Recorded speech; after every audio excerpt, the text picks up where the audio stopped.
and welcome to Questions for Americans, Episode 2. We're really excited to be back with you today here at the Regenerative School. Our guest today is Jonathan Brenes from Costa Rica originally, but he is now speaking to us from Bangkok, Thailand, where he's working presently. And of course, we welcome back our co-host and tech guru editor-at-large, Stephen Garrett. So welcome to you both. It's great to have you here today. It's 8 a.m. in Tennessee, and it's 8 p.m. in Bangkok. So Jonathan, thank you for coming after work and joining us for the conversation today. So why don't you just give a little bit of background for folks about who you are and how you ended up in Thailand?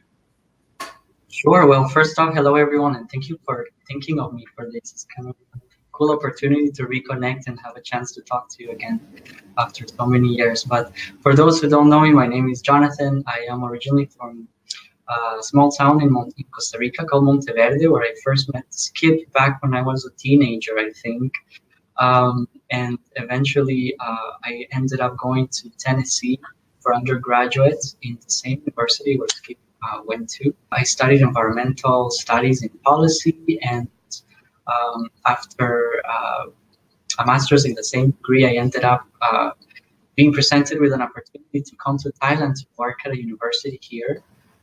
And currently I'm supporting a center out within the university that does capacity building activities for government and other civil society organizations in this Asia Pacific region on different aspects of environmental resource management, but more particularly I'm involved in some efforts to try to help stakeholders design climate change adaptation planning and activities here.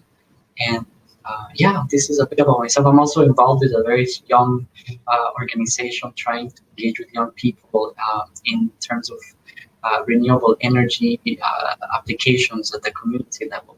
Well, it's really nice to reconnect with you, Jonathan. Like you said, I probably met you 20-something years ago with the Cloud Forest School in Monteverde. If those of you have never visited Costa Rica, Monteverde is one of the names that you come to know very quickly. It's the kind of main sort of visitor community in the Cloud Forest on the Continental Divide. An amazing place. And Jonathan's family has played a long-standing role as land stewards, farmers, and environmental educators in the region. And Jonathan has definitely grown up in a family of practitioners who've been very aware and very committed to the environment for his entire life. So it's cool to see you continuing that work in many different contexts.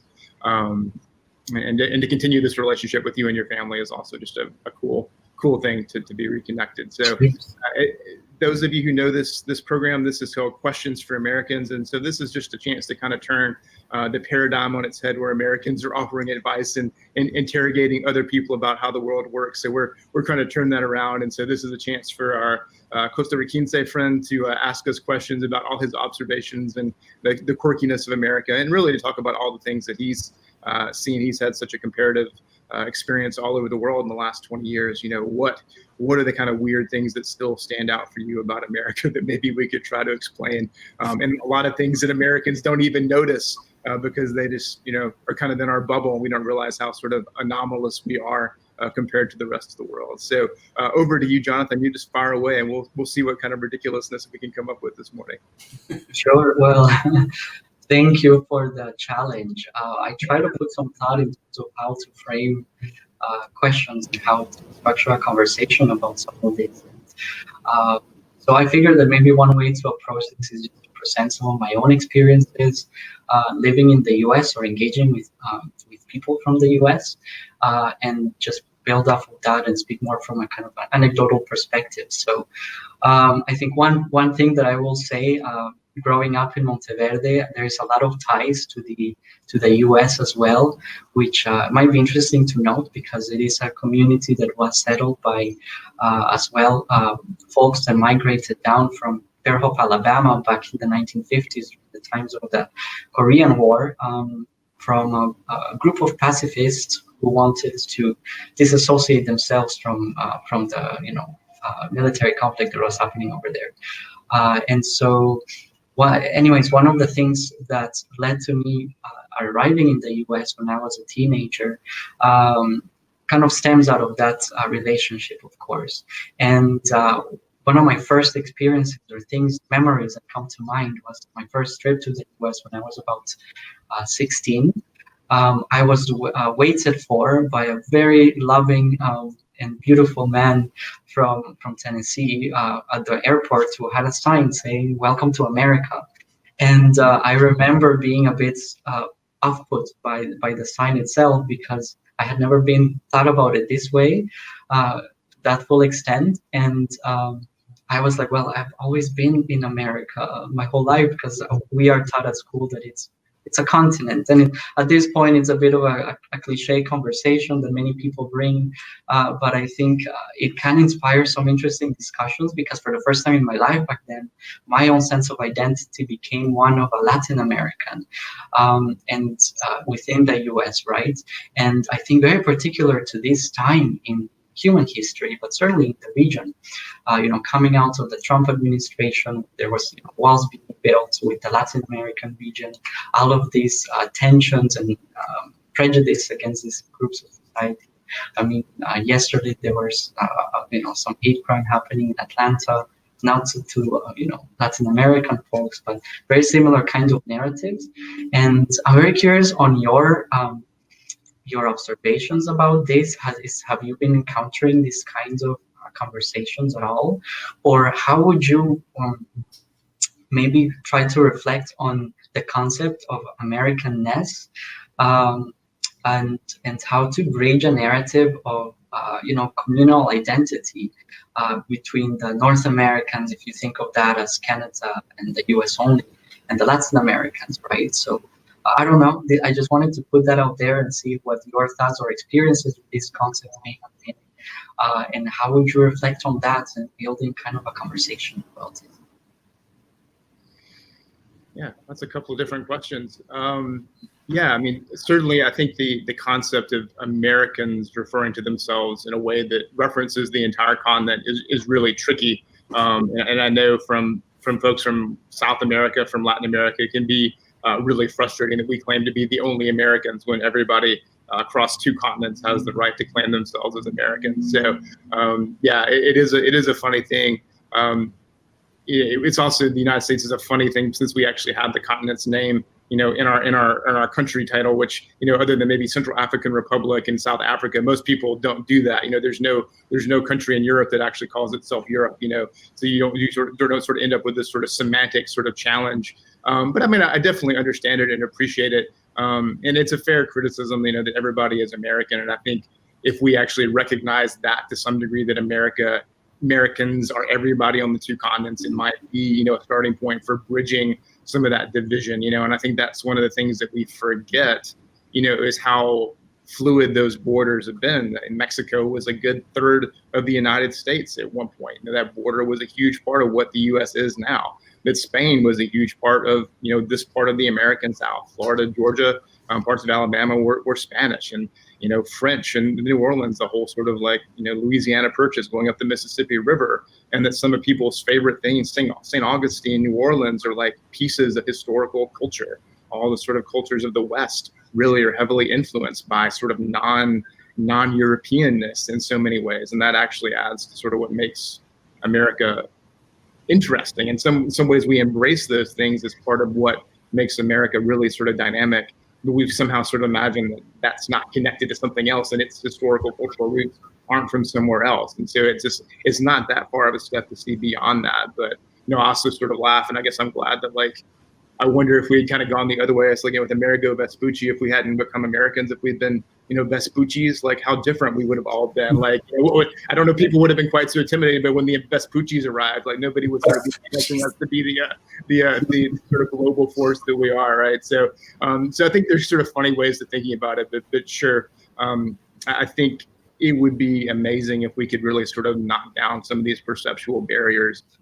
I think out of this, because I guess part of my curiosity stems from the sense of identity and the spirit of kind of building this kind of a culture of global citizenship or global belonging between people, right?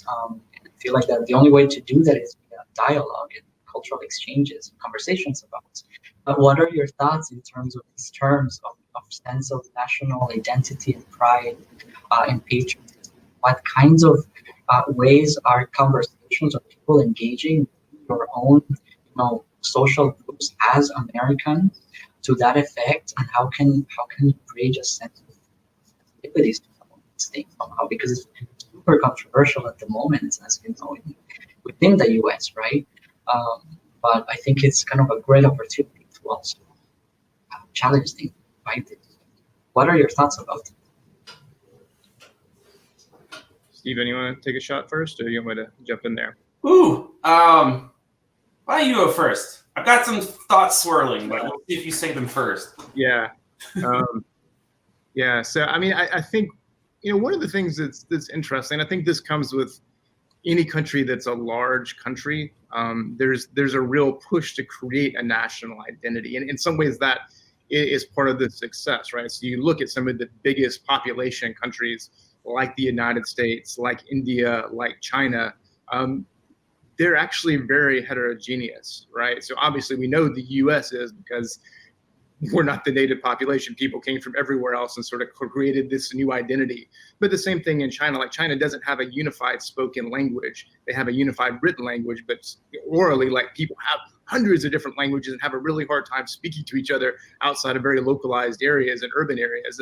And same thing with India. There's hundreds of different dialects. And India is a really interesting example because, 1947, they become a country, but you're talking about, these kind of like Rajas, these sort of kingdoms and sort of small monarchies that have existed for thousands of years, as that was their identity. And now suddenly there's something else. They're India. They're no longer Rajasthan. They're no longer Kerala, but they're kind of both, right? And so, the U.S. sort of has that funny thing where we have a state identity and we have a national identity. And I think that's one of those things, is how people slowly let go of a priority for that local identity and embrace this national identity. And then so I think that's where the power of some of these, it's both a positive and a negative, right? That cuts both ways, like to sort of assume this sort of national identity across hundreds of millions of people across, thousands and thousands of miles of area is very powerful. And that's part of why, in India, China, the US can really do what they're doing, because you have so many people invested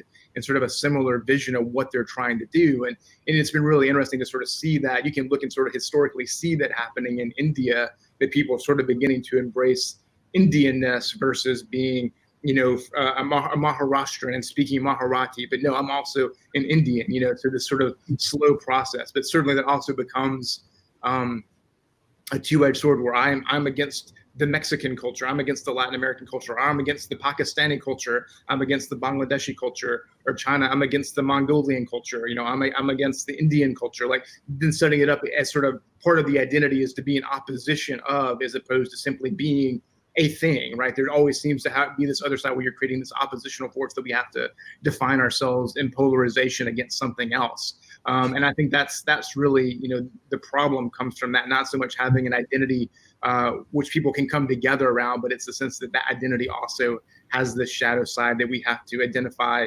as not being something or not being with someone. And I think that's the real sort of danger of that, is this sort of shadow side of, as you say, the nationalism, that everybody else is less than this group.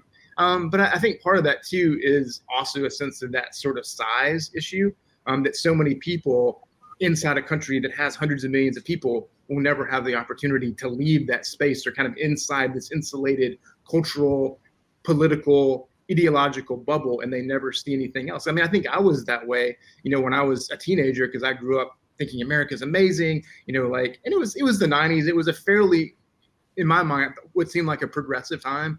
I realize now that lots of things were not, but compared to like the previous period, it seemed very open. There was a lot of change happening, and I really thought America was really paving the way. But the first time that I got to Europe, first time that I got to Asia and Istanbul, it was like, wow, like America isn't everything. Like America is a particular flavor of things, but it's not the spectrum. Like, it is just a very small part of what there is in the world. And I think that really fundamentally changed my life. Like, stepping out of the plane into Istanbul and being like, there is something beyond the Western culture, and it's pretty freaking amazing. And I think the rest of my life has really been sort of seeing beyond the space of the American space and sort of saying there's things I like about it, but it's not the whole picture for me. And I think that's one of the challenges for people who will never feel a desire or will never have the opportunity to get outside of that space, it's very easy to fall into this kind of, this sort of kind of feedback loop. Well, this is the only thing it is, and that's the only thing I know, so therefore it has to be the best thing. You brought up the idea of sort of nationalism, or sort of this like unified idea of what America is versus other cultures, and I have this really, or other people from other nationalities, I guess. I had this really weird thing happen to me several years ago. I was in Florida visiting a friend's family. They're all from, actually it was my now wife's friend's family. And this family's all from Kansas. So Middle America, in general, a fairly sort of white place. We were at dinner, and my friend's mother turned to me and said, "Stephen, where are you from?" And I said, "Well, I grew up in South Carolina." And she said, you don't look traditional American. She said, "You don't look traditional American." And at the time I said, "Oh, thank you." And I've been trying to unpack what she meant all these years later, and I still don't really know what she meant. But mainly, I don't look like a blonde, no offense, yep, but sort of like your blonde Middle American, white guy, I guess, to her. So she was curious if I had some sort of ethnic background, right? So I thought it was interesting because I've never thought of myself as being different than other white people like myself. But I've been reading this book lately that's called A Distinct Alien Race. And it's about Quebecois people from French Canada. So my mother is from Maine, and her great-grandfather was a French-speaking Canadian that immigrated to the U.S.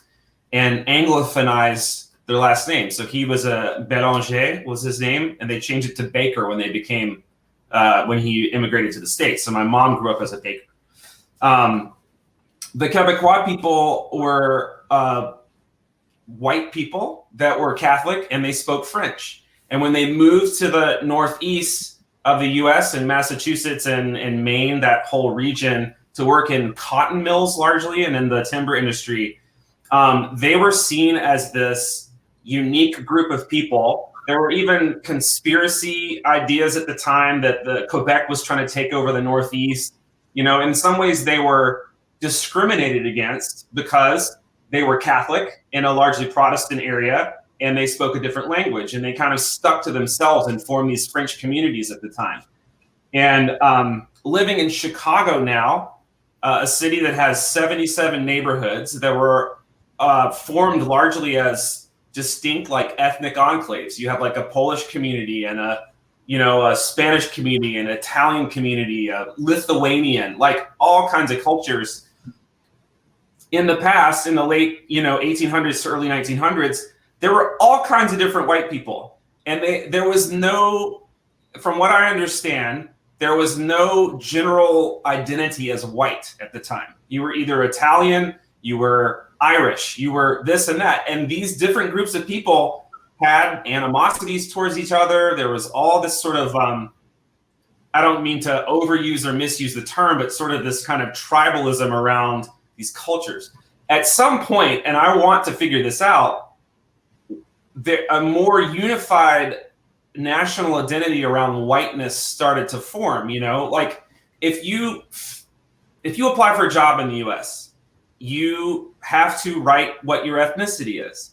And it's either white, black, non-white, Hispanic, Asian, these broad categories that we sort of like are meant to see each other as having some sort of unified whiteness or unified blackness in the US. And I bring this up because we, in the States, the way that you think about America and your identity as American is really tied up in whether you're white or you're black or you're Hispanic, and I feel like there's kind of this, this trend, or the way people think about America being the greatest country in the world, it really sort of is entangled with racial history and all kinds of complex things in the States.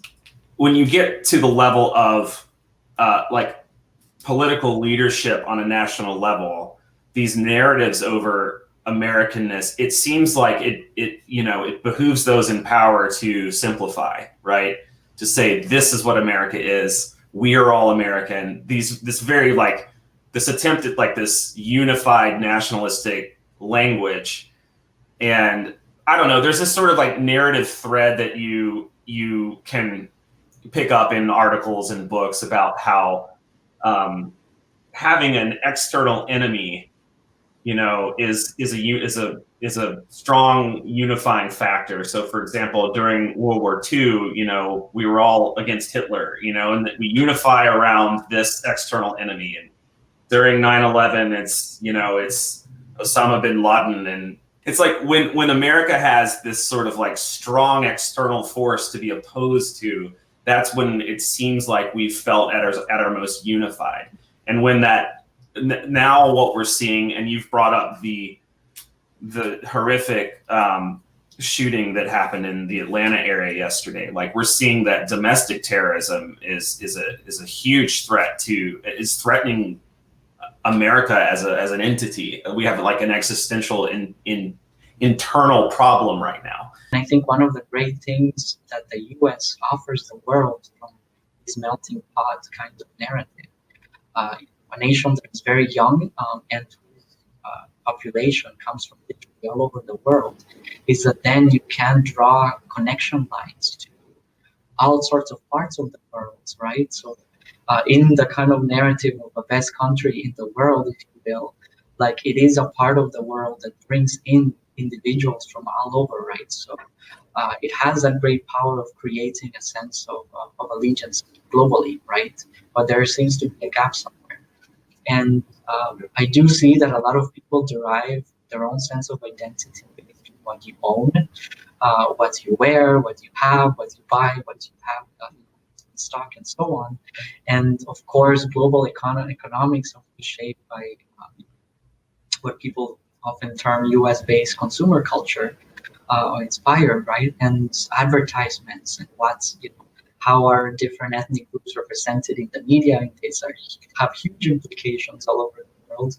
And as a child, I remember literally, because we grew up watching Mexican soap operas, and the leaders of the soap operas were always fairer skin. I remember going to a lemon tree because my cousin said that if you put lemon on your skin becomes whiter, so it would look more closer to the characters. And I very much remember doing that as a child, right? Coming to Bangkok,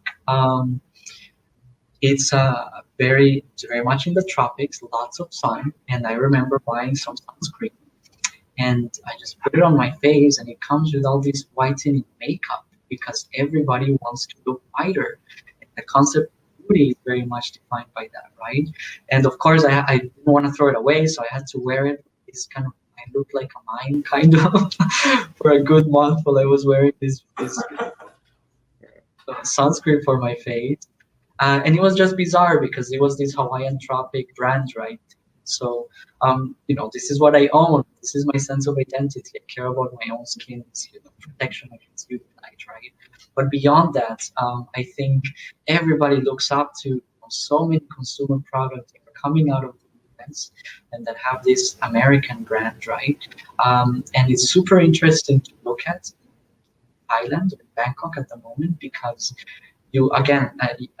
there is all sorts of different dynamics in terms of geopolitics, kind of global influences, culturally speaking, and so on. So I have very much enjoyed, of course, also being in a Buddhist country and all sorts of, social constructs that come out of that, cultural worldview that invite a sense of simplicity, but at the same time, the city is very much like hyper consumer oriented. And every teenager, every young adult, my age group, spends their free time in shopping malls. And these are mini cities that are, at least 8 stories high, super wide. They're currently constructing like a huge, what they're calling one one Bangkok, which is a complex of 4 different buildings with it's a whole city, right? And it's fascinating to look at, coming from a little community of 500 people to us in a country of 5 million people to a city of 8 million, right? And just how this is a tiny portion of the society, but everybody is very much oriented in terms of their personal aspirations, their own sense of identity, how they distinguish themselves between the different societal groups that exist here, based on what you wear, what you buy, where you live, all sorts of things that it happens in the US and everywhere globally. So I say this because I think the American identity or Americanness is very much consumer oriented, and during my times here with my good friends from the US Peace Corps that were in Thailand back when I first moved here, there was always conversations about, what do you miss from the US? What consumer products can't you get here, right?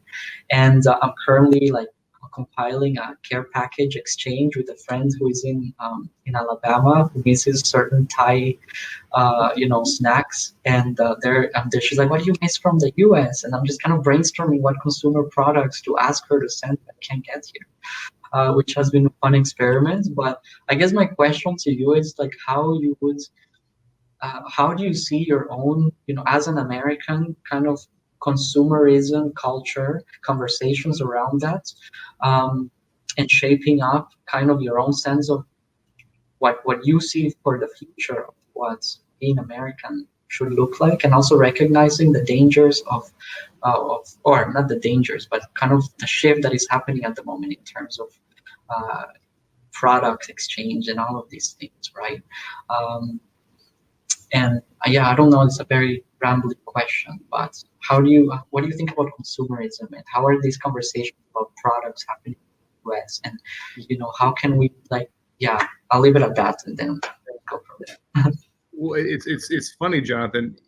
One of the most sort of, as I mentioned, Istanbul and kind of the impact Istanbul had on me, it was probably only 2 years later that I came to Monteverde for the first time, and worked at the school where your father worked, the Centro de Educación Creativa, and stayed with some of the families there in Monteverde. And staying with Guillermo and his family was like one of these sort of kind of profound moments, because there's sort of, again, from sort of the American perspective, there's sort of these sort of dualities. There is the comfortable materialistic society of modernity, and there is poverty and you have nothing, and you live in this sort of kind of this deprivation. And when I went to Costa Rica, I was just really, it seemed to be like this sort of very ideal sort of you had everything that was modern, you had everything that was convenient, but you had it on this incredibly small scale. You had a family of 4 living in an 800 square foot house, and they had TV, they had radio, they had a food processor, they had anything that you want, but it was just they had one car, and they rode bicycles, and it was just it was this really interesting balance of you can do both things. You can have modern things, but you don't have to have a 5,000 square foot house. Not everybody in that family has to have their own automobile. And I feel like that sort of sense of moderation is something that I get very strongly from the Ticos, from your father, Pura Vida. But I think it's also very inherently built in sort of the Buddhist paradigm there, and they sort of the middle way, the sort of Buddhistic economics of what is moderation. And I feel like that's just something that a conversation that we have sort of let go of in the US. To massify production, you have to massify consumption. So it's you have to take the sort of guardrails off of all of it to be able to speed it up enough. And I feel like that's one of the things that we don't even see, this sort of level of consumption and how much we work to make money simply to consume things that are extraneous, that we don't actually need. Whereas if you could, think about what are your minimal needs, the amount of time you need to work just to create income changes pretty substantially for most people, not for everyone. Obviously, a lot of people struggle because there's systemic racial issues that they still struggle just to sort of survive. But a lot of people in middle upper classes are working simply for consumer, kind of identification. I'm working to have a bigger car, a bigger house, because somehow that defines me, as opposed to my history, what I believe in, what I want to do for the world, So, I do think it's a very interesting way that it is very much how people identify and and understand themselves is through what they consume. I certainly see it spreading across the world with younger generations as well. The kind of mall culture in the urban areas, I think, is a very powerful tool to spread that and change the way people, that you can buy your identity to some way, and I guess in some ways it's kind of democratic, but it's also not. It's actually kind of the opposite of democratic, because you're actually putting yourself into someone else's box, and you're giving up your own livelihood and time to pay into that system.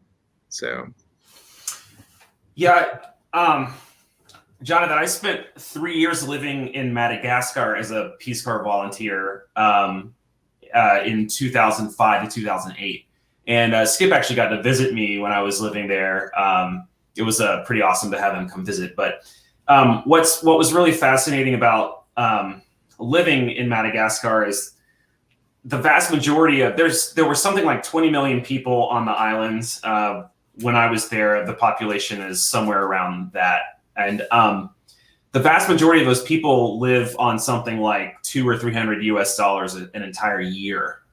As a Peace Corps volunteer, we were given a stipend that was maybe a couple $100 US a month. So like from a US salary perspective, like incredibly little amount of money. But I roughly had what a Malagasy person in the area I was posted would make in an entire year as a monthly salary. So I lived my first year in a thatched hut that I watched a man build for me, basically out of local trees. Like we ate fish right from the sea, from fishermen would bring in handmade dugout canoes every day. We ate pineapple that was growing right down the street and banana that we could pluck from the front yard. And we drank coffee that was roasted from beans that were from right down the road. Like it was an amazing experience to be in a place where people, their sense of place, I mean, they were that place, right? The resources that they used in their daily lives, the vast majority of it literally came from the land they lived on and worked. And I'd never been around people that were so connected to the land. And what you can see in Madagascar is the types of homes that are built in different parts of the island reflect the resources that are right there. So in the Central Plateau, the homes are made out of brick and wood. Now it's eucalyptus, which was introduced by the French. It grows really well there. And a lot of their homes are influenced by the French colonial period, but they're all made from brick that they make themselves, and they bake in the fields covered in mud with their like brick kilns. And then in the southern part of the country, it's these totally different kind of home, but it reflects the resources available. So it was an incredible experience to be there with these people that had like ways of living that have been in that place going on for just 1,000 years, like an amazing experience. But I was also there the day that the town that I moved to my second year had a switchboard. If you wanted to call someone, you would call an operator and they would connect, the line to the other line, like what they had here in the US in the 1940s, basically. So they went from that, the town went from that to cell phone towers. So I was there when the cell phone towers were installed and turned on. And within a short period of time, they went from like no one having a phone to everyone having a cell phone and texting. I learned how to text message in Madagascar because it wasn't even really a thing in the US. Like iPhones were just coming out. It was an interesting period of time. So by the time I got back home, everyone was texting people, everyone on Facebook. It was like this, totally just a weird shift happened in the 3 years I was away from the US. The other thing that happened to me was living on rice. Everyone in Madagascar eats rice like 3 meals a day. It's kind of a joke, but it's true. It's like you eat rice for breakfast with some sort of beans on top of it, rice for lunch with maybe a little bit of fish. And then at the end of the day, you might have, if you have meat, you have a little bit of meat, or I ate how the locals ate. for 2 years. And then I lived in the capital city for a year, so it changed. But all of the grocery stores there would have cans of tomato paste, maybe a few selections of like a few boxes of spaghetti, and then, you know, just bottles of water, just very small markets, you know. And when I came back home to the States, the first time I went into a Walmart and looked at the sheer size of the building and the sheer amount of products available, I literally had a panic attack. My brain was firing on all of the global connections and transport and resources that it takes to get that one Walmart to have thousands of varieties of commercial products, from food to shoes to cars. You know what a Walmart's like. It's like insane the amount that one Walmart has inside of it. And when you have lived for 3 years in a place where, sure, they have a shopping mall like you're describing in Bangkok, not on that scale, but they're modern malls in Antananarivo, and it's there. You know, Western culture in the capital city is fairly strong. There's consumer culture and all that, but there's like one mall in the country. You know, maybe in some of the other larger cities there's smaller scale ones, but in the States, like, I mean, within 2 miles drive of my house right now, I can go to like 5 malls. There are super Walmarts everywhere. I mean, it's crazy what we have here. So I had a panic attack because it freaked me out. I just couldn't square going from where I was living to there. So I think that a lot of Americans, it's just so taken for granted the access we have to consumer products. We are bombarded constantly with advertisements, and we're just sort of fully immersed in this way of living that we don't realize the global reach that we have just by buying things, just by living our life, you know. And I'll stop it there because I could keep rambling about this and trying to find a. I think for me, it's finding the right language to see something else, because you don't necessarily see it when you're inside of it. I think it comes back to my earlier comment. It's hard to see. It's like the fish in the water and fish comment. Like, how does a fish know what water is? Because you're always surrounded by it. But, you know, I think that's one of the things I've learned. I think in some ways, kind of what we're trying to do with regenerative school is sort of shift from this idea of the extractive, because like it's just like Stephen's saying, the amount of extraction of resources just to supply a single Walmart is global, and the amount of sort of like movement of goods from so many places to create something that actually nobody really even values that much. It's just convenient, but nobody's like, wow, well, Walmart is just like the best thing I've ever seen. It's not. People just dismiss it as like it's terrible, but like, you know, the amount of sort of environmental impact, the amount of social impact to provide those products is crazy. And I think for me, it's sort of come full circle that, like, you know, now I'm like, you know, Stephen in Madagascar, I'm like, you know, at your family farm, Pinca Labea and Monteverde, like the fact that those food products and building products can come from your own land, that's what's exciting, right? That I can sort of have food that is grown within a mile of where I'm living, that we can build buildings from the timber on the property. It's like somehow like I've stepped right back into the pre-industrial age and sort of said, this is actually what's beautiful. This sense of this regenerative system, that these systems are feeding the place where they are.